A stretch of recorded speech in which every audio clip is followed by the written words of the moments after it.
आइए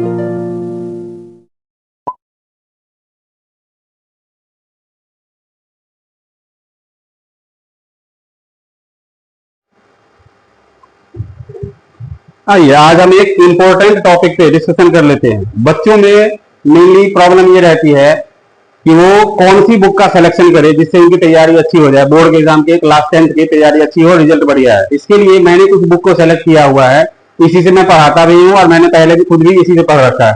जैसे सबसे पहले मैथ्स बुक के लिए एनसीईआरटी देखो हर एक के लिए जरूरी, जो कि आपका कोर्स बुक है वो तो चाहिए ही चाहिए। प्लस इसके अलावा एनसीईआरटी में सारे टॉपिक कवर अप नहीं होते हैं, जिससे आप प्रैक्टिस ज्यादा कर सकते हैं। इसके प्रैक्टिस के लिए आप क्या करो, आरडी शर्मा को ले लो मैथ के लिए, या नहीं तो आर एस अग्रवाल की बुक ले लो। ये दोनों ही मैथ बुक परफेक्ट है बोर्ड एग्जाम मैथमेटिक्स की प्रिपरेशन के लिए। प्लस इसमें आपको प्रीवियस ईयर क्वेश्चंस भी दिए हुए रहते हैं जो आपकी तैयारी में काफी मदद करेगी। साइंस के लिए एनसीईआरटी तो है ही टेक्स्ट बुक, प्लस में लक्ष्मीर सिंह की बुक आती है, साइंस के तीनों पार्ट आते हैं, बायोलॉजी, केमिस्ट्री एंड फिजिक्स, ये ले सकते हैं। या नहीं तो टुगेदर विद साइंस आता है प्रैक्टिस के लिए, आप उसे ले सकते हैं। या नहीं तो all in one Arihant publication की बुक आती है, मैं ज्यादातर इसे प्रेफर करता हूं, ऑल इन वन को। इसमें बहुत ही अच्छा कंटेंट होता है, चैप्टर की समरी होती है, इसलिए आपको नोट्स बनाने में काफी आसानी ये बुक कर देगा, इसलिए ये बुक मैं ज्यादा प्रेफर करता हूं। बाकी आप कोई भी ले सकते हैं। ऐसे ही एसएससी में सोशल साइंस की बात आती है, जो सबसे डिफिकल्ट बच्चों को लगता है, पता नहीं क्यों लगता है वो, इसमें एनसीईआरटी तो जो आपको कंटेंट में देना है वो देना ही, टेक्स्ट बुक लगी हुई है। एग्जाम आइडिया आती है, प्लस में एग्जाम आइडिया ले सकते हो आप, ऑल इन वन ले सकते हो, अरिहंत पब्लिकेशन की आती है, यही यहाँ पे अरिहंत पब्लिकेशन है। मैंने इसको इसलिए रिकमेंड किया है क्योंकि इसमें चैप्टर्स के नोट्स होते हैं दिए हुए, और नोट्स के साथ साथ प्रीवियस ईयर क्वेश्चंस होते हैं, प्लस एक्स्ट्रा क्वेश्चन प्रैक्टिस के लिए होता है, इसलिए मैं इस बुक को ज्यादा प्रेफर करता हूँ। दूसरा है हिंदी और इंग्लिश, इन जो भी लिटरेचर हमारा टॉपिक है, लिटरेचर सब साइड है, उसमें एनसीईआरटी में भी बुक लगा हुआ है, तो देखो लगना है। इसमें कोर्स ए और कोर्स बी दो होते हैं, ध्यान रखिएगा दोनों में ही, हिंदी में भी कोर्स ए कोर्स बी है और इंग्लिश में भी कोर्स ए कोर्स बी है। इसके लिए एनसीईआरटी के साथ साथ कोई भी प्रैक्टिस बुक आप ले सकते हो जिसमें कि प्रीवियस ईयर क्वेश्चंस के साथ साथ आपको प्रैक्टिस के मटेरियल दे रखा हो। तो इन सब बुक्स के साथ आप श्योरली 90 क्रॉस कर जाओगे, 90% तो मिनिमम आपका आ ही जाएगा, उसके ऊपर तो आ ही सकता है।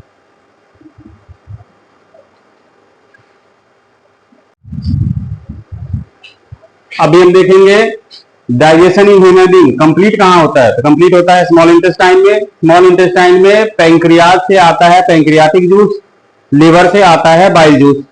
पैंक्रियाटिक जूस में 3 तरह के डाइजेस्टिव एंजाइम्स होते हैं, पहला ट्रिप्सिन, दूसरा लाइपेज, तीसरा एमाइलेज। इन तीनों का अपना अपना काम है, ये तीनों ही अलग अलग काम करते हैं। ट्रिप्सिन का काम है जो फूड में प्रोटीन प्रेजेंट है उस प्रोटीन को एमिनो एसिड और लिपिड में कन्वर्ट कर देना ताकि ब्लड उसे एब्जॉर्ब कर सके। लाइपेज का काम है फैट ग्लोब्यूल जो होते हैं, लार्जेस्ट फैट ग्लोब्यूल, उसे डाइजेस्ट करके फैटी एसिड में और ग्लिसरॉल में ब्रेक कर देता है, और इस प्रोसेस को हम बोलते हैं एमल्सिफिकेशन। तीसरा होता है अमाइलेज, जो कि माउथ में भी प्रेजेंट होता है, सलिवरी ग्लैंड से सलाइवा जो आता है, जिसका काम है लार्जर शुगर मॉलिक्यूल को सिंपल फॉर्म में कन्वर्ट कर देना। ये तो हो गया हमारा स्मॉल इंटेस्टाइन में, और स्मॉल इंटेस्टाइन में ही villi finger like projection present होता है जो इन सारी डाइजेस्टिव फूड को एब्जॉर्ब कर लेता है ब्लड वेसल्स के द्वारा, अपनी पूरी बॉडी को दे देता है।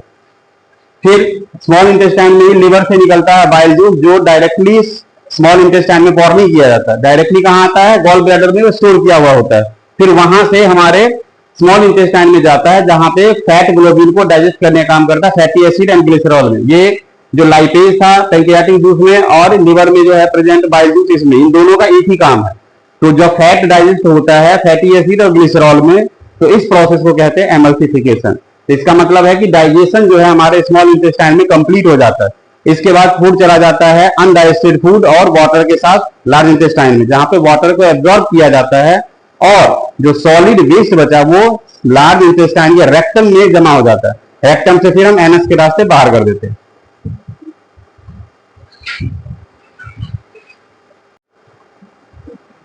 ये है फ्लो चार्ट, ह्यूमन बीइंग के बॉडी में ब्लड कैसे सर्कुलेट होता है, कहां से कहां ट्रांसफर होता है। लंग्स में ऑक्सीजन जब पहुंच जाता है तो वहां से ब्लड वेसल्स पल्मोनरी वेन के रास्ते हार्ट के लेफ्ट एट्रियम में पहुंचाता है। फिर यहां से ब्लड धकेल दिया जाता है लेफ्ट वेंट्रिकल में, लेफ्ट वेंट्रिकल से ब्लड को पंप किया जाता है हाई प्रेशर पे मेन आर्टरी में, जो कि पूरी बॉडी में फैला होता है। मेन आर्टरी से कैपिलरीज के पास पहुंचता है, ये हमारा है कैपिलरीज। कैपिलरीज क्या करता है, ये थिन स्ट्रक्चर होता है, पूरी बॉडी में फैला होता है। वहां से ऑक्सीजन वाले ब्लड सेल को मिला, सेल से कार्बन डाइऑक्साइड वाली ब्लड या डीऑक्सीजनेटेड ब्लड लिया और मेन वेन के रास्ते, जिसको वेना कावा कहते हैं, मेन वेन के रास्ते राइट एट्रियम को पहुंचा दिया। हार्ट में 4 चैम्बर होते हैं, ऊपर वाले को एट्रियम, नीचे वाले को वेंट्रिकल, इधर वाले को लेफ्ट, इधर वाले को राइट। राइट एट्रियम को पहुंचा दिया, राइट एट्रियम से ब्लड को पंप किया गया राइट वेंट्रिकल में। राइट वेंट्रिकल से पल्मोनरी आर्टरी जुड़ी हुई होती है जो लंग्स के पास पहुंचा देता है ब्लड को, और यहां से कार्बन डाइऑक्साइड फिर हम बाहर कर देते हैं। इनहेलिंग और एक्सहेलिंग, इनहेलिंग हम ऑक्सीजन को इन करते हैं, एक्सहेलिंग हम कार्बन डाइऑक्साइड को बाहर कर देते हैं। तो ये पूरा जो प्रोसीजर है आपका, ये ब्लड सर्कुलेशन है ह्यूमन बीइंग में। ह्यूमन बीइंग में देख लिया आपने कि ब्लड कहां से कहां तक ट्रांसफर होता है।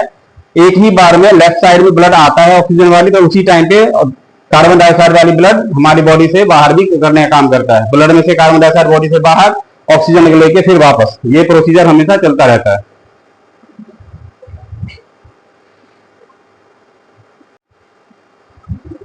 देखिए ये टॉपिक आज बहुत सारा इंपॉर्टेंट है। ज्यादा इंपॉर्टेंट इसलिए है क्योंकि बोर्ड के दिन में जो बच्चे जाते हैं ना तो थोड़ा ज्यादा परेशान हो जाते हैं। पेरेंट्स भी बच्चों को लेकर परेशान होते हैं कि पता नहीं बच्चे का क्या होगा। तो मैंने इसके लिए एक तरीका बताया है जिससे आपके बच्चे या आप स्टूडेंट खुद हो तो वो कैसे 90% से अबव आप बोर्ड में ला सकते हो रिजल्ट। सबसे पहला तरीका है कि टाइम को डिस्ट्रीब्यूट कर लो।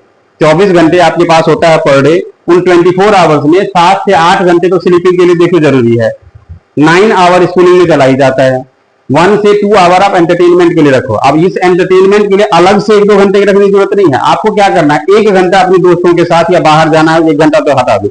जो 1 घंटा बचा है आप जो ये स्टडी करोगे 5 से 6 आवर्स के लिए, जो रेगुलर स्टडी का टाइमिंग है, उसमें आप बीच बीच में हर 15 मिनट, 1 घंटे बाद हर 15 मिनट का आप थोड़ा सा टाइम गैप दोगे ताकि आपका माइंड रिलैक्स हो जाए। इससे क्या होगा कि आपकी स्टडी का टाइमिंग जो है वो पूरी मैनेज हो जाएगी। 24 घंटे पूरी तरह से आपका मैनेज रहेगा, और ये पर डे करना है। कभी कभार इधर उधर हो जाए चलता है, लेकिन एक आप रूटीन में शामिल रखो। दूसरा, टेक्स्ट बुक जो आपको मिला हुआ है जो क्लास में चलता है उसे जरूर रीड करो, और रीड करते करते अपना नोट बनाओ। इससे क्या होगा कि 50% बातें आपके माइंड में अपने आप आ जाएंगी, आपको रखने की जरूरत पड़ेगी ही नहीं। जब अपने नोट्स बनाओगे तो आपको पता होगा कि हमने क्या लिखा है, कहां लिखा है, कौन से टॉपिक के बारे में लिखा है, तो आपको रटना नहीं पड़ेगा। इस बात का जरूर ध्यान रखिए। अपना नोट्स बनाए सबसे पहले तो, चाहे तो आप किसी से हेल्प ले सकते हैं थोड़ा बहुत, लेकिन नोट्स खुद बनाए। तीसरा, जो नोट्स आपने बनाया है उसे रेगुलर रिपीट करें। प्लस इसमें जो PYQ रिपीट में साथ प्लस में आप PYQ जो subject related, topic related PYQ आते हैं, प्रीवियस ईयर क्वेश्चन पिछले 5-7 साल का, उसे आप जरूर रिपीट करने में शामिल करें। दूसरा, मोबाइल को सबसे पहले अपने स्टडी टाइम पे जिस समय आप पढ़ रहे होते हैं उस मोबाइल को एकदम साइड में रख दें। आपके पास मोबाइल नहीं रहना चाहिए। अगर मोबाइल आपके पास रहेगा तो आपकी स्टडी कंटिन्यूअस नहीं हो पाएगी। इसलिए मोबाइल को तो पढ़ाई के वक्त साइड में कर दे, बाद में हाथ में रखिए, अपना घूमे टहले कोई कर दें, लेकिन उस समय के लिए मोबाइल साइड में कर दें। तो ये जो 5 मैंने उपाय बताए हैं आपको, इन 5 तरीकों को अपना कर देखना, आपको 100% रिजल्ट आपको मिलेगा।